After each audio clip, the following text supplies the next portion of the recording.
Fala nação, sejam muito bem-vindos mais uma vez aqui ao nosso canal Mundo Fla sempre trazendo aí conteúdos diários para vocês sobre o Flamengo nesse sábado aí, galera, dia 27 de julho de 2024.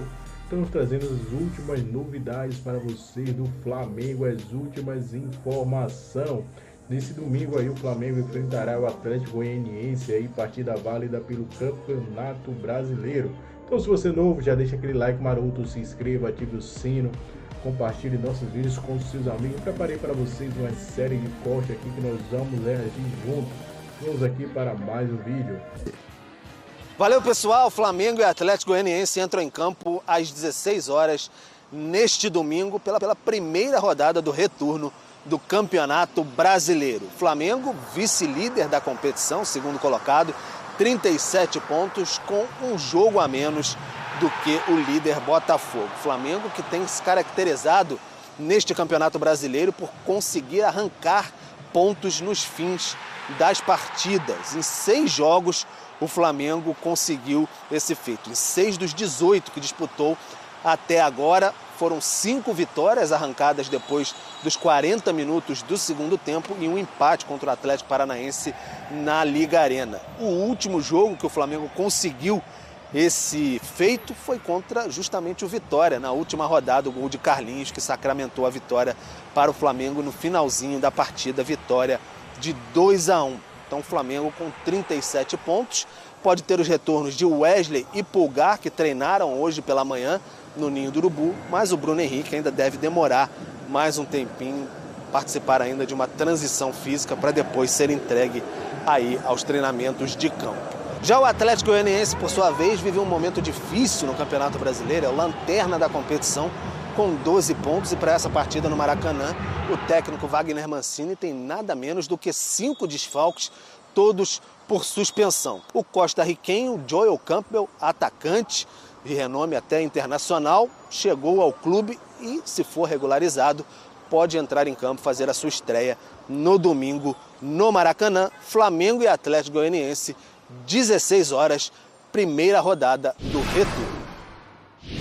Olá, amigos do Esporte. Vamos lá, vamos entender como que é essas vidas cruzadas, né, de Botafogo, Flamengo e Palmeiras. Já falamos, o Botafogo pega o Cruzeiro, quinto colocado. Os 3 jogam em casa, né, mas o Botafogo tem o Cruzeiro, quinto colocado, com 32 pontos.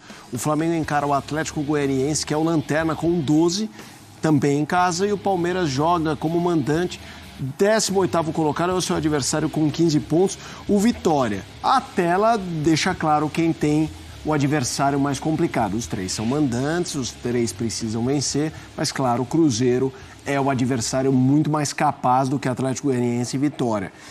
É a rodada que permite Flamengo assumir liderança, o Palmeiras se aproximar? Como é que você imagina essas vidas cruzadas? Nesse recorte da tabela, o Flamengo e o Palmeiras, evidentemente, se entendem não numa rodada fácil, porque eu não acho que nenhum clube olha para os jogos a qualquer momento e diz, não, aqui é fácil.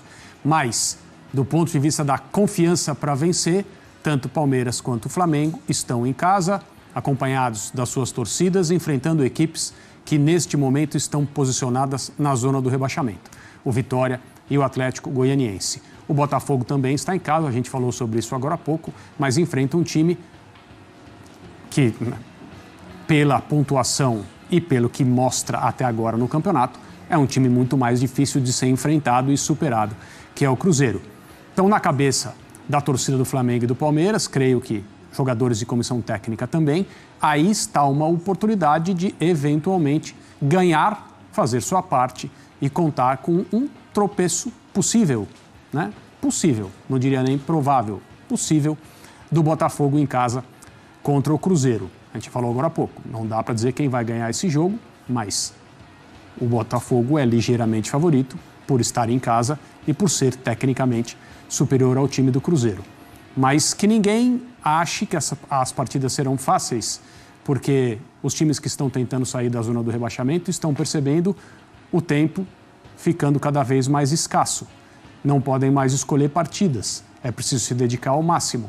Então, Palmeiras e Flamengo que fiquem espertos nessa rodada contra Goianiense e Vitória. Às vezes a matemática indica um equilíbrio que o futebol e a performance não apresentados não sugerem. Nesse caso, você vê esse equilíbrio realmente muito grande desses três, assim, o futebol apresentado, diferentes características, pode preferir A ao invés de B, mas é a mesma prateleira de performance? O interessante é que eles são times muito diferentes entre si, né? Cada um deles tenta ganhar de uma maneira diferente, essencialmente falando, claro que sabem jogar de diferentes formas, mas outro dia você me perguntou quem você prefere ver jogar e tal, e eu disse que tenho preferido ver o Botafogo jogar em relação ao Flamengo e ao Palmeiras. Mas, na verdade, pouco importa se isso vai continuar assim, né?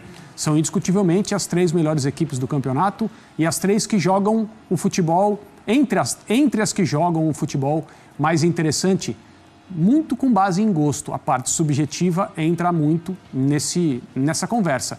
Você gosta de times que se defendem muito bem, entendem que se defender é uma arte, você vai preferir uma certa equipe. Se você quer ver espetáculo, troca de passes, movimentos ofensivos mais elaborados, você vai gostar de outra. Se você quer ver um contra-ataque brutal, muita velocidade, muita transição, você vai gostar de uma terceira. Eu colocaria o Bahia, não o tempo todo, porque o Bahia tem mostrado defeitos também, e o próprio Cruzeiro, que pelo elenco que tem e o time que está montando, merece a nossa atenção.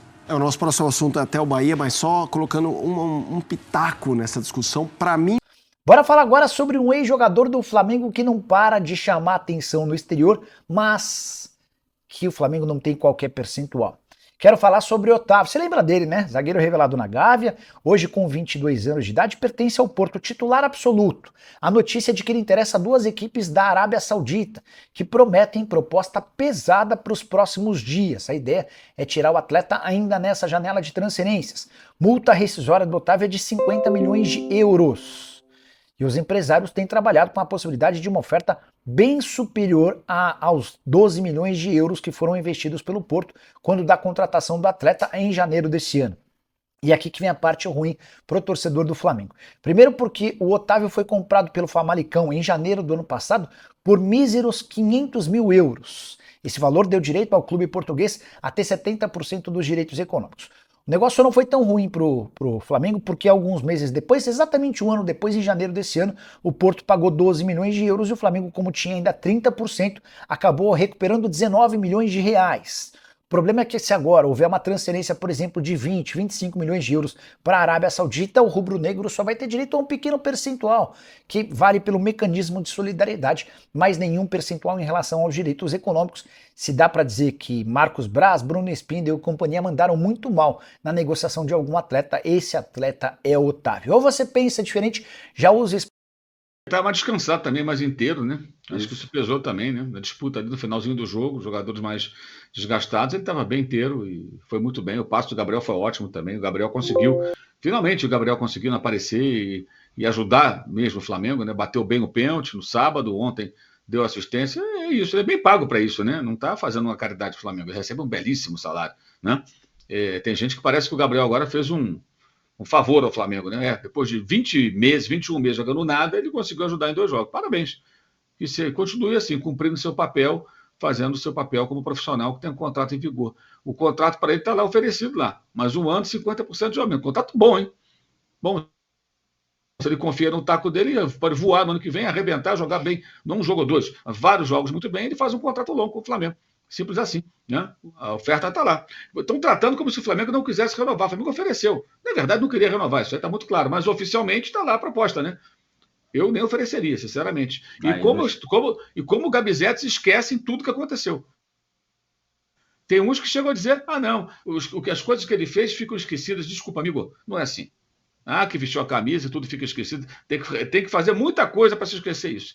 As pessoas não respeitam o próprio clube. Impressionante. Acham que o jogador pode fazer certas coisas e está tudo bem, sabe? Está tudo bem, está tudo bem. O que ele fez ontem é a obrigação dele, gente. A obrigação é entrar e produzir pelo Flamengo. Ele é pago para isso. É pago. Então, está cumprindo. Isso é um elogio, tá? Não é uma crítica, não. Mas não pode tratar como se fosse um favor. Por isso nós estamos cobrando os outros que não estão jogando bem. E o técnico também. Questionando, apesar da vitória e da vice-liderança do campeonato com um jogo a menos. E aí, Léo, o que você achou da assistência do Gabriel? O Estevão Campelo até mandou um superchat aqui, ó. Ontem o Gabigol de ponta foi bem. Eu nem acho que o Gabriel foi de ponta, não. O Tite fala isso na coletiva, Estevão.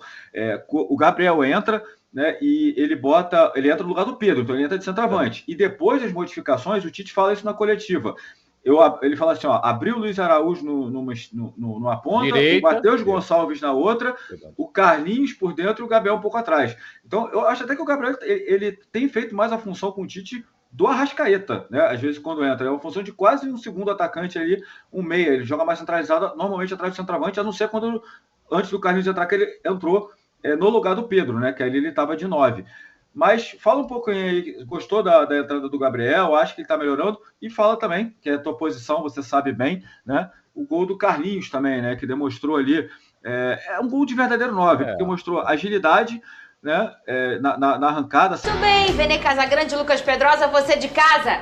Hoje é sexta-feira. Leonardo me ligou, Leonardo, falando que sextou, hashtag SBT Esportivo, assim você fala com a gente, @SBT Rio Oficial, você segue a gente no Instagram, segue a gente no Twitter também. Vene Casagrande, tá com corte, tá com um penteado diferente, Vene, o que aconteceu? Prazer, Vene Depou. Estão me chamando assim na rua, fazer o quê, Pedrosa? Tá indo de quê, Pedrosa? Não. Sou um cara alegre, velho. Eu sou um cara positivo, alegre. Não dá um foco assim não, pô, aí me quebra, pô. Aí, ó, Vene Depou. Fiquei sem graça. Tá bom, a gente acredita. Ô, Vene Depou, tá animado pra esse jogo do Flamengo? Você acha que deveria ter mudanças? Estou animado e espero que o Flamengo jogue melhor do que as duas últimas partidas, mesmo com a vitória. A gente sempre menciona aqui que o Flamengo tem um elenco, o Tite tem uma matéria-prima que pode fazer o time render muito mais do que rendeu nas duas últimas partidas. Jogo no Maracanã, a gente sabe que o desempenho é sempre melhor. Não sei se a motivação muda, se é o apoio da torcida, mas talvez seja um jogo para o Tite dar uma rodagem no elenco, botar alguns jogadores, já pensando nos jogos decisivos que o Flamengo terá no meio da semana que vem, que é diante do Palmeiras pela Copa do Brasil. Então o Atlético Goianiense, embora seja um time, enfim, bem arrumadinho, digamos assim, mas tem um técnico que ainda está passando por dificuldades, que é o Mancini, e eu acho que o Flamengo é um amplo favorito. Independentemente de como seja o time titular do Flamengo, se o Tite vai optar por poupar ou não, eu acho que o Flamengo tem que vencer. A verdade é essa. É difícil falar de obrigação no futebol, mas a verdade seja dita. O Flamengo tem a obrigação de vencer esse jogo dentro de casa, levando em consideração o Atlético Goianiense que está brigando na parte de baixo da tabela e o Flamengo na parte de cima. Então o Flamengo tem a obrigação de vencer. É jogo importante no Campeonato Brasileiro, cada ponto é importante. Então, embora exista essa possibilidade do Tite poupar, mas o Flamengo tem que fazer o dever de casa, não pode perder pontos para o Atlético Goianiense dentro de casa. A gente tem reparado que o Flamengo tem encontrado dificuldades para enfrentar esses times da parte de baixo da tabela, ô Lucas Pedrosa. Será que é pelo estilo de jogo que eles fazem? Porque assim, a gente sempre fala isso aqui, não dá nunca para desprezar nenhum adversário no Campeonato Brasileiro. Sim. É o campeonato mais equilibrado do mundo. Mas a gente percebe que o Flamengo tem sim essa dificuldade. O que será que acontece? Será que é uma questão tática? Eu acho que no momento que você é obrigado a propor jogo e essa equipe, que geralmente é da parte de baixo da tabela, marca em bloco baixo, você tem muita dificuldade ali para penetrar. Mas é aquilo que a gente sempre fala, material humano para poder fazer isso, o Flamengo tem. Eu acho que o Atlético Goianiense, se não é o pior, é um dos piores times do Campeonato Brasileiro no momento. Não só por essa troca de técnico, que para mim foi um erro eles demitirem o Jair Ventura e terem colocado aí agora o Wagner Mancini. E aí o Atlético Goianiense perdeu sua essência justamente porque fazia bons jogos. Se eu não me engano, o Atlético Goianiense venceu o Fluminense no Maracanã. Venceu o gol no finalzinho. Exatamente. Então, hoje eu vejo Tem jogo duro aqui no Newton Santos com o Botafogo. Sim. E o Jair nem estava expulso nesse jogo, mas fez jogo duríssimo. Exato. E eu não vejo o Atlético Goianiense com essa consistência mais, nem com essa possibilidade de dar uma dificuldade para um time grande, como é o Flamengo disputando o título. Tem um grande jogador que tem desempenhado bem, que é o Luiz Fernando, tem feito uma boa temporada. Aquele que era do Botafogo. Exatamente, mas não é suficiente. Eu acho que o Flamengo tem que ganhar. E aí sim, nessa partida, dentro de casa, independentemente se vem com um time titular ou com com um time misto, que também pode ser considerado titular, visto as últimas partidas do Flamengo, eu acho que o Flamengo tem a obrigação não só de vencer, e eu concordo com o Vene, mas também de ter um bom desempenho contra um adversário muito mais fraco do que o rubro-negro. Você acha assim, a gente já tá falando de mais um jogo em que o Gabigol performou, ele entra e performa. Você acha que ele cada vez mais está conquistando o Tite? Ou você acha que está bem longe de acontecer, Vene? Eu acho que conquistando o Tite, não. Eu acho que isso aí está bem longe de acontecer. Para o Gabigol conquistar o Tite... No último jogo ele participa. Ele vai ter que fazer... Não, nos dois últimos jogos. Então, ele foi decisivo. Ele fez o gol do pênalti. Ele fez o gol contra o Criciúma, que deu os 3 pontos ao Flamengo. E no último jogo ele deu um passe perfeito para o Carlinhos. Então ele participou dos 2 últimos gols importantes do Flamengo.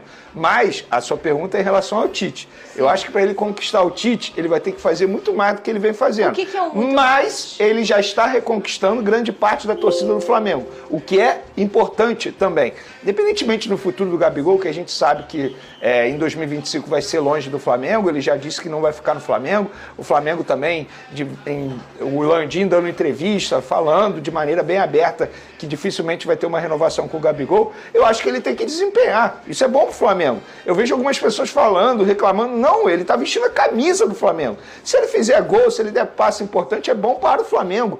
Ah, mas ele só tá pensando nele, ele tá querendo se valorizar pro mercado. E daí? Qual o problema? Ele ganha pra isso. É isso, ele tem um baita salário, ele vai ajudar o Flamengo, ele não vai ajudar uma outra equipe. Então, assim, respondendo a sua pergunta, reconquistando o Tite, acho que não, falta muito. Mas ele tá reconquistando grande parte da torcida. Isso é meio louco, né? A pensar por esse lado, assim, e a gente respeita, mas assim, pensa que ele é um jogador do Flamengo, sempre que entra com muita vontade. Pode não estar performando tecnicamente do que a gente já viu do Gabigol. Mas eu acho que ele tá até entrando, o trem dele tá entrando no trilho novamente, sendo muito decisivo. E você ter um torcedor que, não, melhor não botar não. Você tem um cara que custa caro, sentado no banco, e pode resolver um problema, você não vai botar esse cara. Não, isso não existe. Não vai torcer por esse cara. E eu diria que a gente pode utilizar a frase do Tite aqui, o campo fala, a bola fala. E a bola tá falando nos últimos 3 jogos de que o Gabigol merece mais oportunidades. Não só ele por ter reclamado, por toda essa situação do imbróglio, mas porque ele tem demonstrado isso em campo. Contra o Fortaleza quase fez o gol. Na última partida, deu assistência. Fez o gol de pênalti decisivo. O Gabigol tem sido importante para o Flamengo nessa campanha do Campeonato Brasileiro, mesmo após a volta dos considerados titulares da Copa América. Então, se você paga quase 2 milhões de reais para um atleta e ele tem contrato com o clube, que é um ídolo do clube, que chama a torcida, que é diferente, porque o Gabigol é diferente, ele é um grande jogador, por que ele não vai jogar? Ele tem que jogar. Vene, e a novela, Claudinho? Essa novela entrou no Vale a Pena Ver de novo, porque é a mesma situação de sempre. É o jogador se reunindo com o Zenit, dizendo o que... Entrou na reprise da Maria... perdão. Como é que era o nome do bairro? Maria... Entrou na reprise da Maria do Bairro, acertei? Isso aí. Mas é Carinha isso. de anjo, passa com frequência. Tá na reprise. Rebelde. Ontem teve mais uma reunião entre o Claudinho e seus empresários com a diretoria do Zenit. O Zenit tentando uma renovação de contrato e o Claudinho dizendo que não quer renovar, que quer se transferir ao Flamengo. Mas o Zenit é um clube russo, que todo mundo já sabe, que não tá nem aí se o jogador vai ficar infeliz ou não. Muito pelo contrário. Eles pagam muito bem ao jogador e eles falam, beleza. Para tirar você daqui, o Flamengo precisa aceitar o que a gente quer. E o que a gente quer é pagamento em 3 parcelas. Se o Flamengo não quiser esse fluxo de caixa, você não será vendido. Mas tem se a gente parar e analisar, Fernandinha, tem uma boa notícia no meio dessa história toda. Os valores. O Zenit já aceitou vender por 18 milhões de euros, que é a proposta do Flamengo. Acho que no fim das contas, o Flamengo, para ter o Claudinho, vai ter que aceitar o que os russos querem. Senão, mais uma vez, vai ficar vendo navios. E nessa janela o Fla não se movimentou. Se a gente pensar como que se movimentou o Botafogo bem nessa janela, o próprio Vasco se movimentou muito bem nessa janela. O Fluminense também trouxe peças importantes, até um que participou do último gol importante do Flu.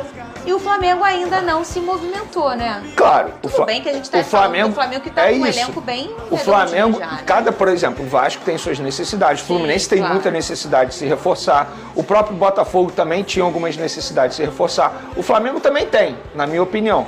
Só que eu acho o seguinte, não é para fazer contratação, para dar recado à torcida, olha, tá vendo? A gente está trazendo um jogador. O torcedor pode até reclamar da falta de contratação, mas não pode reclamar da falta de convicção da diretoria. Porque a diretoria tem uma certa convicção que o Claudinho é o nome certo e vai tentar até o fim, como tentou até o fim o Léo Ortiz, como tentou até o fim o De La Cruz, e são 2 jogadores que estão desempenhando muito bem. Eu acho que vale a pena o esforço por Claudinho, de verdade, eu acho que vale a pena. Agora, se você parar e analisar, eu vejo muita gente falando assim, o Flamengo tomou o chapéu do São Paulo, perdeu o Marcos Antônio, um volante que o Flamengo de fato queria. A verdade é o seguinte, o Flamengo propôs aquilo que entendia que o jogador merecia e que a Lazio também merecia. O São Paulo foi lá, ofereceu mais entendeu que o jogador merecia mais e também tinha necessidade, porque o São Paulo perdeu o Alisson, ou seja, eles tinham que contratar um jogador para a posição de uma maneira extremamente urgente, e o Flamengo não tem essa urgência, pelo menos no entendimento da diretoria. Então eu acho que assim, existe um lado bom nessa história, a convicção da diretoria, mas eu acho que reforços vão chegar nessa janela. Coloca na tela a classificação do Brasileirão. Gente, já estamos na metade do ano. Acabou o primeiro turno, foi-se embora. Um campeonato brasileiro diferente, muitos times com jogos a menos. Inclusive o Internacional tem 5 jogos a menos. Então, assim, muita coisa ainda vai acontecer matematicamente falando, porque muitos clubes ainda têm partidas a serem cumpridas. Mas, no protocolo, o primeiro turno acabou e o meu Fogão tá aí em primeiro lugar, com 40 pontos. Inclusive, tem uma curiosidade sobre o Botafogo. É o primeiro clube na história de pontos corridos a fazer gol em todos os jogos do primeiro turno. A Fernanda destacou, né? Isso ontem, isso é extremamente... traduzindo e deixando de forma clara o que é o Arthur Jorge, né? Porque se você for pegar a campanha do Arthur Jorge lá em Portugal, no Braga, ele é um técnico conhecido por fazer muitos gols, por ter uma veia ofensiva extremamente qualificada. Eu acho que no futebol brasileiro, para ser muito honesto, Fernando, ele até evoluiu. Mais um Uruguai no Mengão. O Flamengo segue firme aí, visando aí novos reforços aí para essa temporada 2024, né? O Flamengo planeja aí contratar mais um meia e mais um atacante e talvez aí um lateral direito. Vai depender muito aí se receber alguma proposta boa aí, né, pelo seu lateral, o Wesley. O Flamengo tá vendo aí como vai ser aí as propostas que vai chegar pelo lateral direito aí, jovem de apenas 19 anos. O Flamengo vê ele aí como uma joia da base, né, que subiu, já tá jogando há uns tempos aí com o time titular do Flamengo. O Flamengo vê aí visando ter um retorno aí suficiente, né, para suprir os gastos que teve com o atleta desde a divisão de base. Então, falando agora sobre o próximo foco do Flamengo, o Flamengo está envolvido aí, né, chegou a vincular aí um esforço para ter uma contratação Maxiliano Araújo. Então o Flamengo segue buscando novos nomes para reforçar o elenco, visando aí a sequência da temporada. Então, nos últimos dias, o Clube Rubro-Negro demonstrou interesse na contratação do atacante uruguai Maxiliano, atualmente no Toluca do México, e que disputou aí a última Copa América pelo Uruguai, de acordo com o jornalista Uri. O Flamengo entrou em contrato aí com o atacante para informar sobre o interesse em contratá-lo. A multa rescisória do jogador Araújo junto ao Toluca é em torno de 15 milhões de euros, equivalente aí a 86 milhões de reais na cotação atual. Vale destacar que o atleta também tem interesses aí de time da Europa, então o Flamengo vai ter que brigar aí com um time europeu aí, caso que venha trazer aí Maxiliano, aí seria um grande reforço, um atacante aí liberado aí, que pode fazer aí um meio atacante, pode atuar em várias posições, é um atacante agudo, veloz, tem habilidade, tem um chute muito bom de fora da área. Então seria um reforço aí que poderia aí suprir a ausência de Gabigol já na temporada 2025, né? Tudo provável, o Gabigol não vai ficar no Flamengo, né? Tá muito aí, muito na cara aí que ele não vai ficar no Flamengo. Então o Flamengo já tá pensando já, essa contratação aqui já seria já pensando aqui, já no ano 2025, quando o Flamengo já planeja aí trazer mais um atacante, já para se interagir no grupo, conhecer o técnico Tite, conhecer o elenco geral, e sim, já avisando aí a saída de Gabigol, que deve se concretizar aí a partir de janeiro, já virada do ano de janeiro de 2025, o Gabigol já não deve ser mais jogador do Flamengo oficialmente.